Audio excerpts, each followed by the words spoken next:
You used to be just a kid from Ohio who thought the worst part of life was mowing lawns in the summer.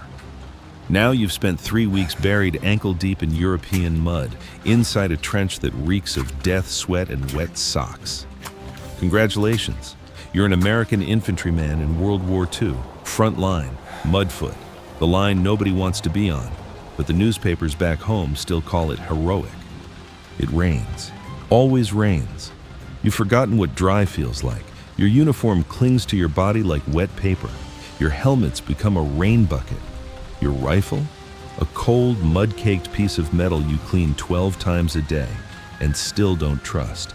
You swear it hates you. You share this trench with 3 guys, one who talks to himself, one who sleeps with his eyes open, and one who swears he saw Elvis fighting alongside the French. Perfect company. The sergeant yells every now and then, just to remind everyone that the chain of command still exists. Nobody cares, not even him. The enemy's right there, just a few yards away. Germans. You don't see them, but you hear them, and they hear you. Sometimes you trade shots, sometimes you just wait. The war has turned into a staring contest. Whoever blinks first dies. You glance up at the sky, gray clouds. Nothing new. Planes drone in the distance, but never for you. No air cover. No supply drops, just noise. You gnaw on a ration bar hard enough to break teeth. Your stomach growls, you ignore it. You're used to it. Then...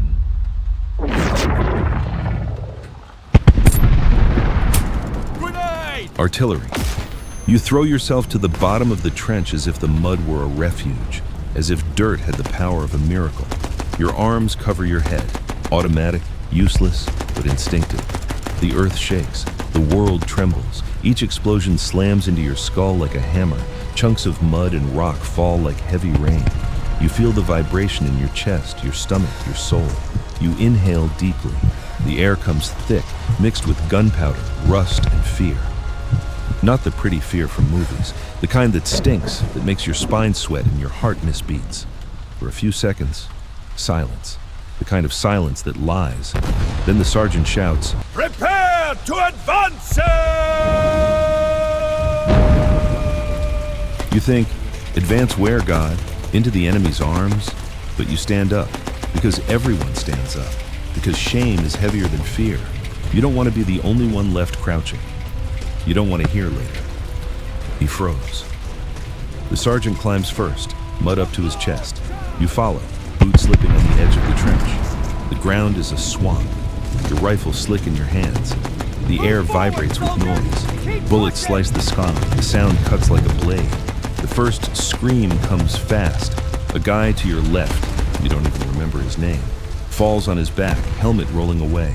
Mud splashes your face. No time to wonder if he's dead. You don't look. Your body just runs. Your heart pounds in your throat. Each step a thunderclap inside your head. You fire without aiming. You trip over something soft. You don't want to know what. You slip, fall, rise, fall again. The sky feels like it's collapsing. Shouts, orders, cracks. The smell is a mix of gunpowder and burned flesh. The air is hot, suffocating. Your throat is raw. The taste is metal and dirt. You dive behind a pile of rubble, rifle sliding from your hand, and for a second you believe you're dead. Everything slows down. The sound dulls. Only your heartbeat remains. You think, this is it. I'm dead. But you're not. Not yet. Not today.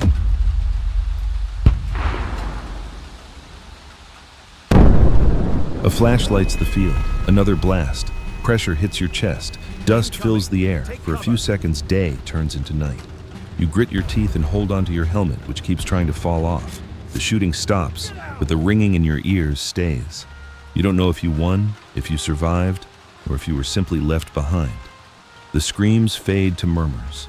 The sergeant appears, caked in mud, spitting dirt and smoke, muttering something you barely understand. Sounds like, we held position. But his eyes say, for how long? You crawl back to the trench. The ground slick, the cold biting through your clothes. Every muscle aches. Your helmet's gone somewhere out there. Blood dries on your forehead, but you don't care. Inside the trench, the air is stagnant, smelling of sweat, gun oil, and aged fear. A buddy tries to crack a joke. Nobody laughs. Another lights a cigarette with trembling hands. You try too. The match is wet and won't light. You pretend it does anyway, just to have a ritual, a scrap of routine in the middle of hell. You sit. Mud soaks your pants. Wet socks freeze your feet. The sergeant walks past and pats your shoulder, the kind of gesture meant to say, "You're okay," but it doesn't heal anything. You look at the horizon, which isn't a horizon anymore, just smoke and craters. Your whole body shakes, not from cold, but from aftershock. The body trying to understand why it's still alive. You think of home, of hot coffee, of street noise, of the smell of wet asphalt, but the memory feels distant, like a bad dream. You close your eyes and ask the same question you ask every day. What the hell am I doing here? Silence answers. Outside, the wind whistles through the holes of the trench, carrying the distant sound of another bombardment. You breathe deep, taste mud on your teeth, and wait for the next whistle, because you know it always comes. You sit back in the trench, soaked, shaking, alive, somehow. The sergeant mutters something about holding position, but you already know how that goes. Holding what? Mud? Sanity? And if you think this was hell, wait until next time. Next episode, you're jumping out of a perfectly good airplane. Yeah, you heard me. No mud, no trench, just a parachute and a 50-50 chance you'll land somewhere that's not on fire. So do yourself a favor. Hit subscribe, drop a like, and leave a comment before the next artillery round lands. And if you want to keep breathing, click one of the other videos popping up on your screen. Trust me, they're safer than staying here. Now light that cigarette that never burns, soldier. You've earned it.